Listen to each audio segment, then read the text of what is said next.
Guys, ito naman tayo ngayon at meron tayong wildlife rescue ito sa Santo Niño Second.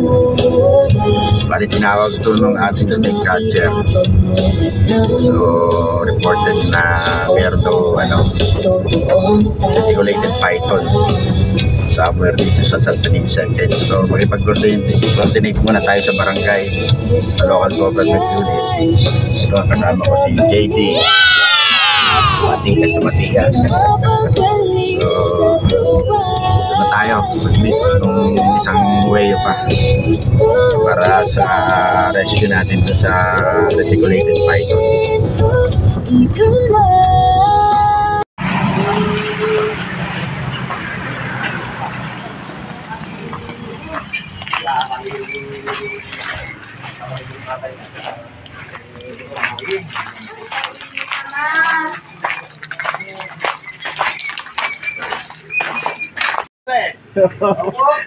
Barangay ko to siyempre alagaan natin. Mahirap na.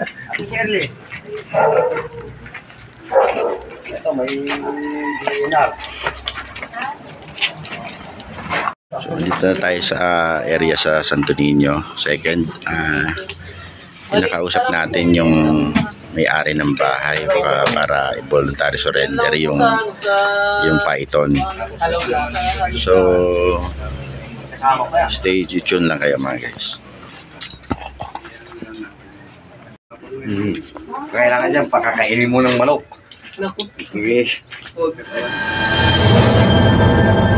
Naku laki pala maliit pa kasi red. Hindi nga napapakain. Pero kung napapakain yan. Balisan po na nakuha? Diyan lang po sa sa creek. Irrigation, dating halublakan. Dito lang po sa halublakan. Dito sa bakanting lote. Oo. Mga ilang araw na to sa inyo o ilang buwan na?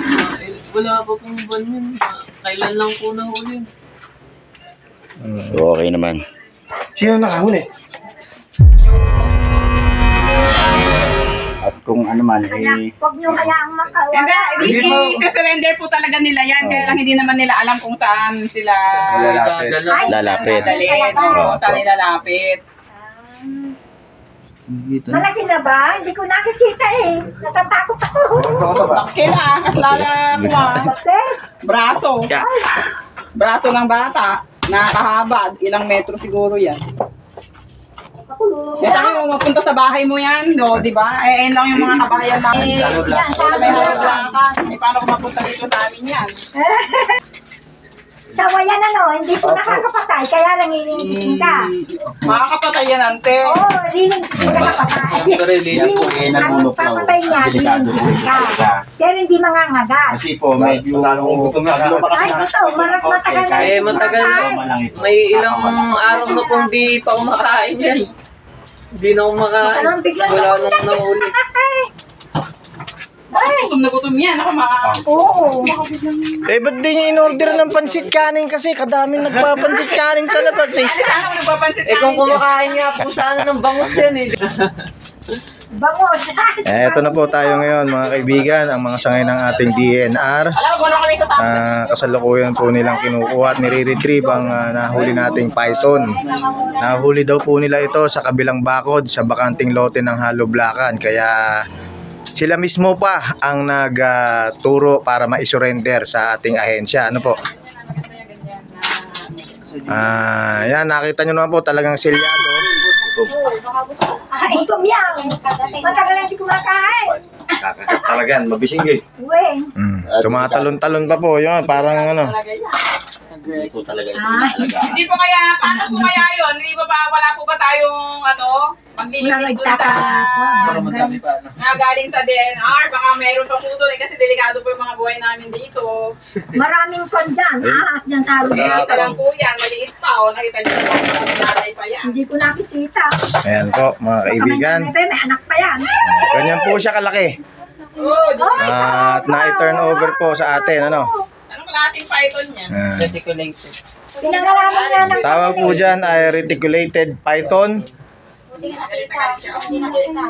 Ilang araw na pong hindi kumakain kaya medyo galit.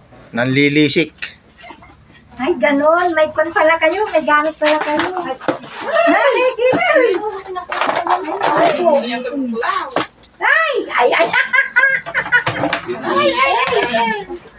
Yung isa pa, yung isang yung isang stick. Sabi ka doon na nasas. Malabog. Talagay ko may kasama ito. Pahalugog niyo ron. Tumaktor lang dito yan. Pahalugog niyo doon. Baka mayroon pa yan. Baka May meron ako pa yan. Baka pwede kong malugugin pa ulit doon.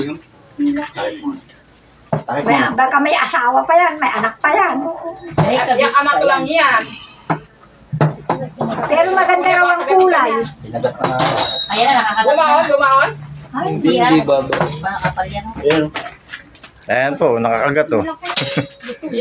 Nuli po ng ating kawani.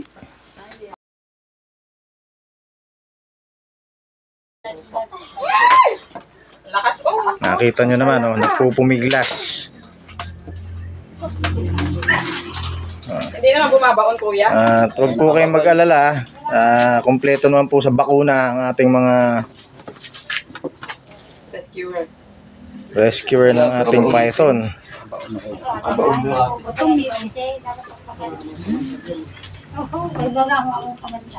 Hindi naman siya makabandag, kaya lang yung... ako na no. Kamandag yan, Ate Lorna. Bit ng ano. Diling kissing. Yung limbis niya. Kamandag pa yung ano niya. Kapapik. Umihina. Gutom na kasi siya. Mihinga. Umihina. Ayan, pakagat mo yung sarili niya. Nasaan ko nang ilagay yun to? Umihina siya. Ano doon yung pinababaya? Talakas ko. Mihinga. Tumae pa. Ayun, oh. Oh, yung plastic. Kalakas mo. Pero kayo napupunta dyan sa Pansiro, dyan mo sila. Maraming ganyan dyan.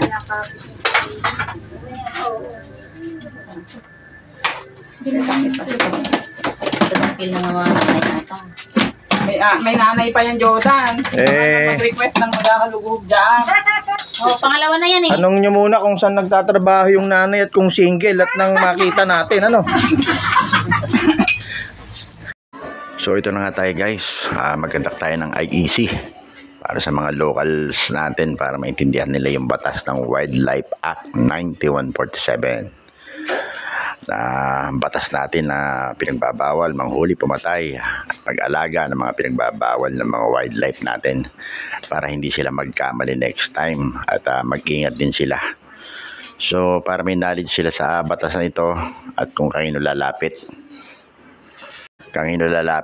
pag may nakita silang wildlife.